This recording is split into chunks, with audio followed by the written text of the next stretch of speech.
In this video, I'm going to show you how to remove red eye in Lightroom quickly and manually using a simple method that gives you more control over the final result.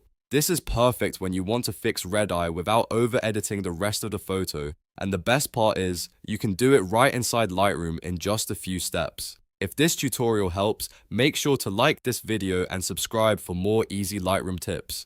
Alright, let's jump in. First, open your photo in Lightroom and zoom in on the eye area so you can clearly see the red spot you want to fix. Since we're doing this manually, we're going to use the masking tool instead of relying on a full automatic correction. Go over to the masking option and choose brush. This lets you paint directly over the red area with precision, which is especially useful if the red eye only affects part of the eye. Once your brush is selected, carefully brush over the red portion of the eye.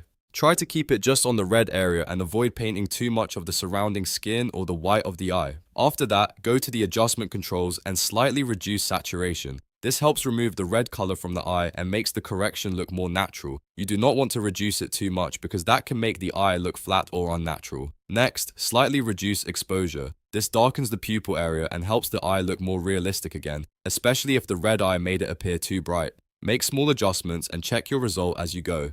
If needed, you can fine-tune the brush mask by adding a little more coverage or erasing any areas that were affected by mistake. The key here is subtlety. Small changes usually look best when fixing red eye in Lightroom. Once you're happy with the result, zoom out and compare the before and after to make sure the eye looks natural and clean. And that's it. You've manually removed red eye in Lightroom using masking brush, reduced saturation, and slightly lowered exposure. If this helped you out, please hit like and subscribe for more quick editing tutorials.